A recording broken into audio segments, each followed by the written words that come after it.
अच्छा बोलने की कला और कामयाबी। लेसन 1। दर्शकों के समक्ष भरोसा हासिल करना।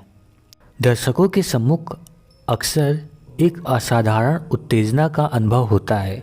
दर्शकों की उत्सुकता से भरी आंखें इस उत्तेजना को जन्म देती हैं।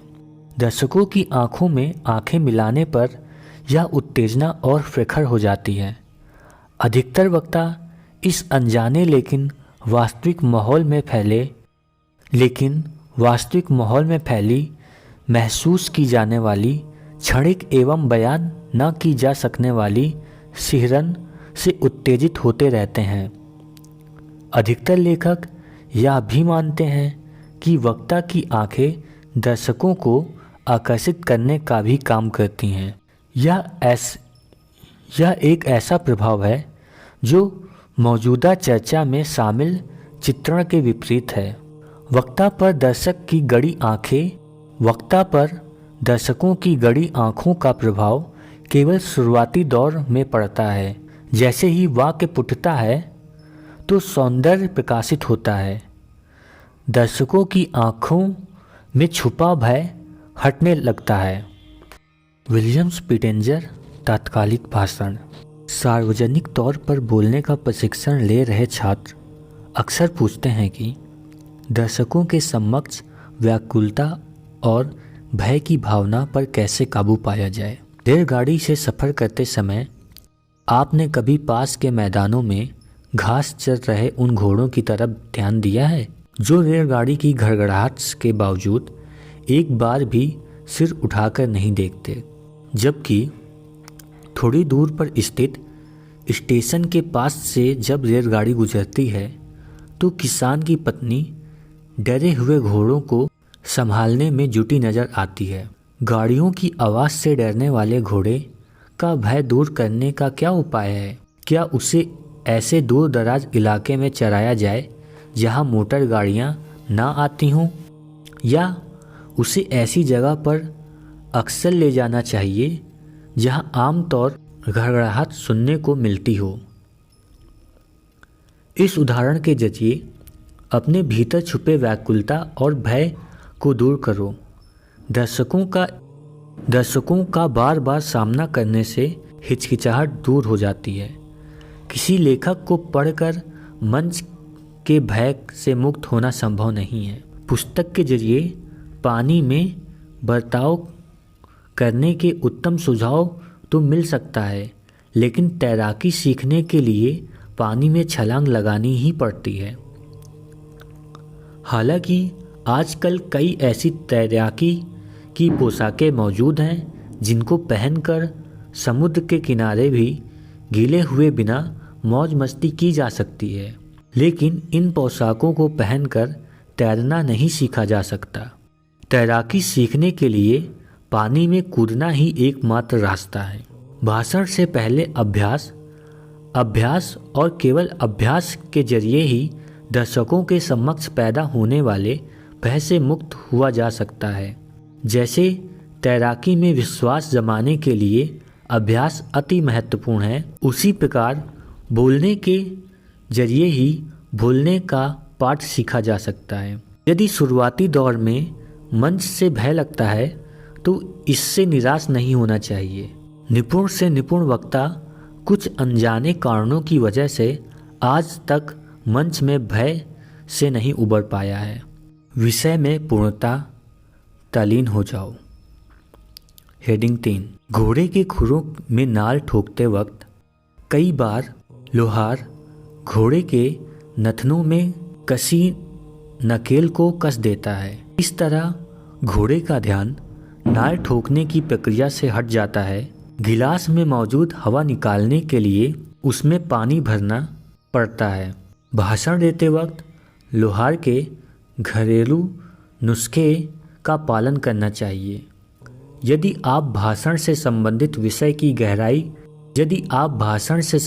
विषय को गहराई से समझते हैं तो अतिरिक्त सोचने का रास्ता खुद ब खुद खुल जाता है। एकाग्रता भटकाव से मुक्ति पाने का एक सरल उपाय है।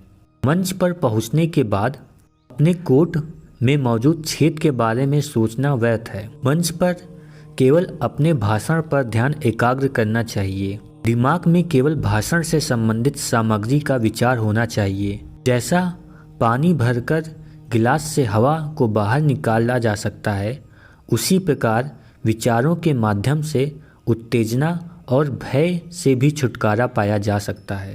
व्याकुलता अनावश्यक व्याकुलता को जन्म देती है। यह केवल विशुद्ध अभिमान के समान होगा यदि सामने मौजूद एक दूसरे बड़े महत्व को समझते हुए भी आप अपने दिमाग को स्वयं के विचारों से भर लें।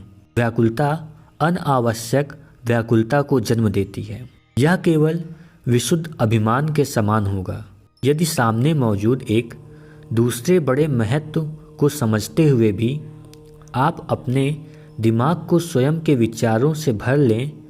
सच्चाई कठोरतापूर्वक इस महत्व का बोध कराती है और हिचकिचाहट व्याकुलता को निष्क्रियता में बदलने का काम करती है।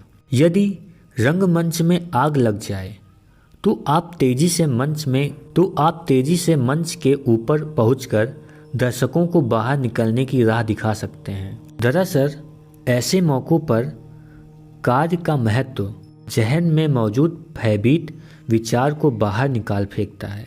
मंच पर बुरे प्रदर्शन के भय से ज़्यादा हानिकारक होती है बेहद अच्छे प्रस्तुतिकरण की कल्पना। स्वयं को महान दिखाने की चेष्टा महानता की पहचान नहीं होती है। व्यक्ति को अपने सही आचरण दर्शाने के लिए ना तो ज़्यादा निपुण दिखने का प्रयत्न करना चाहिए और ना ही ज़्यादा जानकार दिखने की कोशिश करनी चाहिए। जानकारी के लिए बता दें कि अहंकार सबसे ज़्यादा प्रदर्शित होने वाला व्यवहार होता है। बोलने के लिए कुछ होना चाहिए। हेडिंग 3। वक्ताओं के साथ सबसे बड़ी परेशानी यह है कि वह दर्शकों के समक्ष खाली दिमाग के साथ पहुंच जाते हैं। इसमें कोई आश्चर्य नहीं है कि प्रकृति खालीपन से घृणा करती है, लिहाजा खालीपन को आप आसपास मौजूद सामग्री से भर देती है। दिमाग में अक्सर ऐसे विचार आते हैं, क्या मैं सही कर रहा हूँ? मेरे बाल कैसे दिख रहे हैं? ऐसे वक्ताओं के भविष्य सूचक विचार अक्सर सही सिद्ध होते हैं और जाने अनजाने गलतियाँ हो जाती हैं। अर्थात भाषण से पहले नकारात्मक विचारों से बचना चाहिए। विषय की संपूर्ण जानकारी होना पर्याप्त तैयारी नहीं मानी जा सकती। आत्मविश्वास हासिल करने के लिए विषय विशेष पर पकड़ मजबूत होनी चाहिए। बिना तैयारी या विषय के बारे में कम जानकारी के साथ दर्शकों के सम्मुख पहुंचने पर वक्ता व्याकुल प्रतीत होता है। दर्शकों का समय खराब करने के लिए शर्म भी आभास होता है। इसलिए बेहतर है कि उचित तैयारी के साथ मंच पर पहुंचा जाए। भाषण से पहले विचार और विचार प्रस्तुत करने का अंदाज निश्चित कर लेना चाहिए। शुरुआती वाक्यों की तैयारी बेहद अच्छी होनी चाहिए। ऐसा करने से भाषण की शुरुआत में सही और सटीक शब्द खोजने में वक्त खराब नहीं होता। इसके अलावा भाषण के विषय पर मजबूत पकड़ से भय हावी नहीं होता।